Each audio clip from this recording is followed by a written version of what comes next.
Greetings, Robin Hitchemark here. Major challenge, part of Delta Force. Our Sir Captain Sean Anigans here. And I come to Frontier Trainings, and Clinton had me come in to talk about being a champion, empowerment, drive. Clinton Swain's organised these 20 different academies. Where we talk about manifesting your destiny. One for all and all for one. It's about team unity, about connection. I've got a group of actors coming in as terrorists who are going to come into the room, physically beat me up, strap a bomb to my chest, and then tell them unless they meet the demands met within a certain period of time, they're going to blow me up.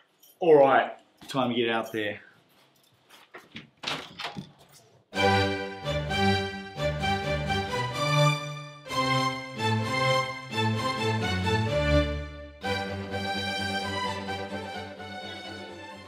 Oh, that would be great. Oh, here's a beautiful one. Here, check this out. This is the dress of the Queen. You'll be wearing that dress. This will be what Queen Lizzie will be wearing when I facilitate using her character. More trunks coming. Watch out, watch out, watch out. So by the time this room is finished, tomorrow night, there'll be 140 costumes all hung up here, all have to be organised to systemize to play these games. As you can see, there's more coming in now. Why do you do this?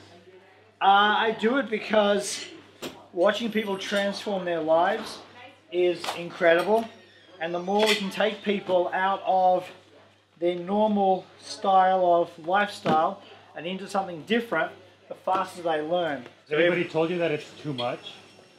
My team question why we keep adding so much to it every time, so we keep adding more and more. There's no one else who trains this way at all in the world. At all. It's way too much than most other trainers would be willing to do, but the impact on the students is so profound because they're having so much fun and learning as part of it. And so from that perspective, it's an incredible opportunity to really do some major transformation work in a fun way. What tools are you using? Yes, Lavella. Sticking to my guns. Stick to my guns. Moving the goalposts. Move the goalposts. Not good enough. Not good enough. The faculty are male, female, young, old, and there's 135 different characters as of time recording. You talk about these faculty members almost like they exist. In your mind, do they exist? Oh, when that faculty member comes out, I don't exist. They're here, I don't exist. So from that point of view, when I'm not here and they're here, yeah, they exist. What we're doing right now is doing a whole series of negotiations. So what's going to be happening is they're going to be negotiating continuously, drilling all these skills, drilling all these tools for hours and hours and hours. Would a psychiatrist deem you with multiple personality disorder? I call it voluntary personality reordering. Let me think about that.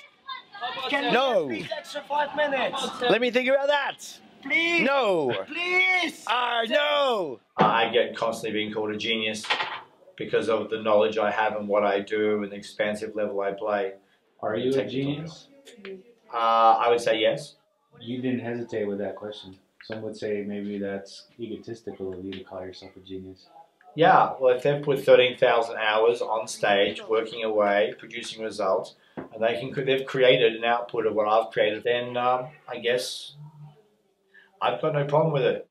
Okay, let's get in the outfit here. Here we go. So once the boots are in, that's it? Clinton's gone? No, not at all. When does Clinton go? Great question. For most of the faculty, it's normally like one key piece that makes the difference. And for most of the faculty, it's hair. Hair is such a unique identifying aspect of our identity that it's not till the hair comes on, for this particular faculty, for most faculties, does the change of personality really happen. So this is it. Clinton's gone. Will be in just a moment. Say goodbye to the camera, Clinton. See you later. We'll see you in about 5 hours' time.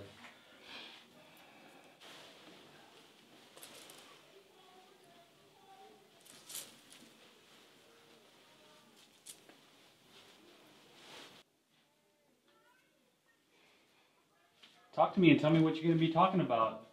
So today we're doing a game called Golden Gulch, and Golden Gulch is where a brand new gold discovery has happened. It's brand new virgin territory, and all these people are going to be flooding in to be building businesses, negotiating railroads, telegraphs, everything going down, and our job is to negotiate and make as much money for everyone as possible. Down, stay down!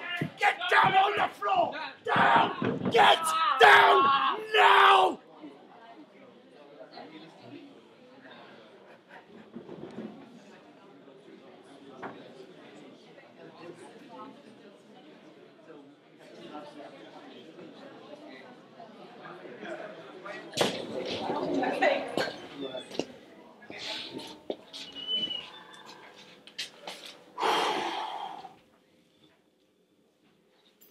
So that was a major screw up.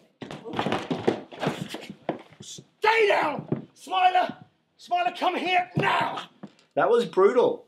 As a facilitator, actually going through that exercise, the tears are real. Help in any way. 2 people died. This is not something which is lied. This is something which the way they approached it was these mother. We're asking for money. Money. Not for cell phones. You will hear from us. Stay on the ground. They were screwing up so badly, petty fighting, arguing with the terrorists. What you do with a client is you find a way to make them feel they're getting what they friggin' want. They want money, we find ways to get the money. Bam! That should have been the answer from the terrorists. So the tears are real because they're chopping off fingers. They're killing people.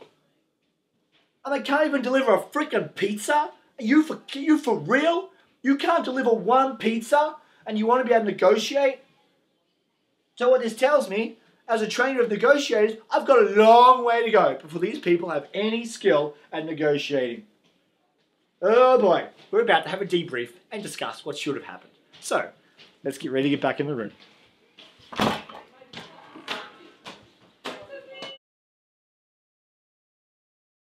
I've known for a long time that I had an element of me which was different from everybody else.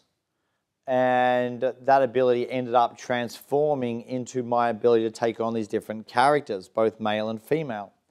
And so part of myself has had, I don't know, people call it gender dysphoria, transgenderism, this ability to fluidly step into both genders.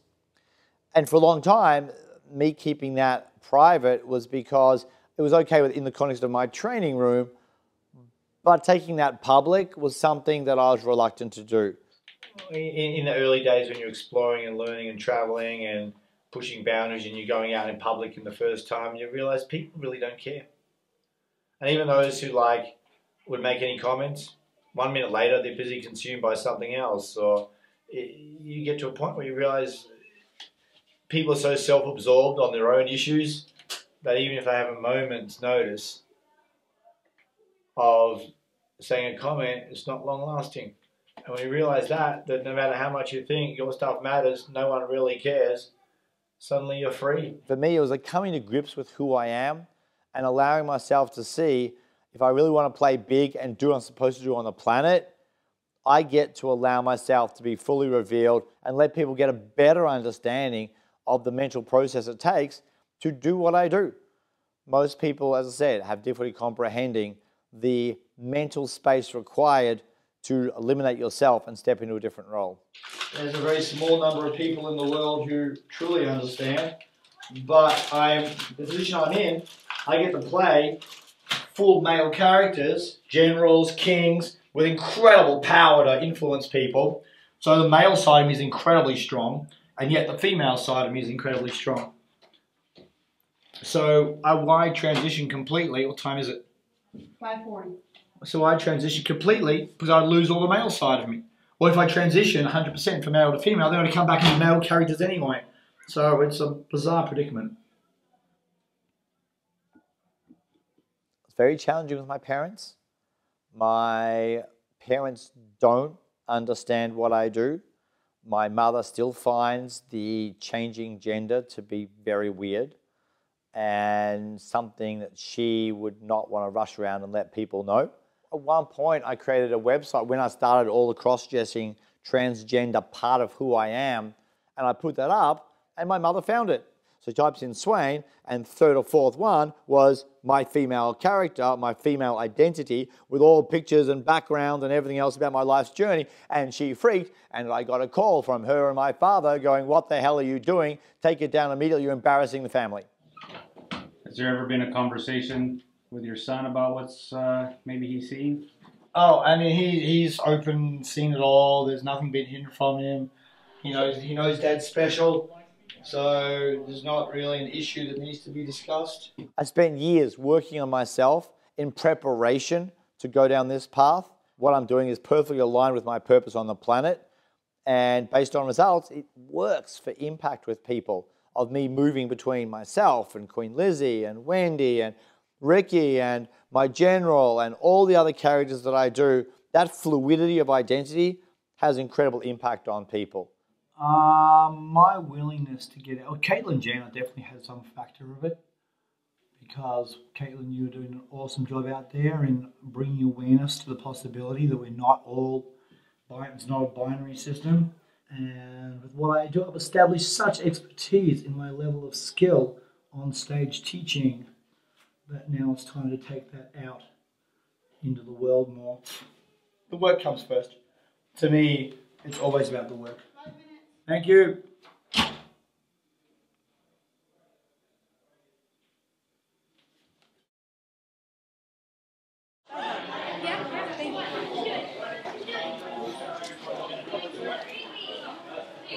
Good night. Good night. Good night.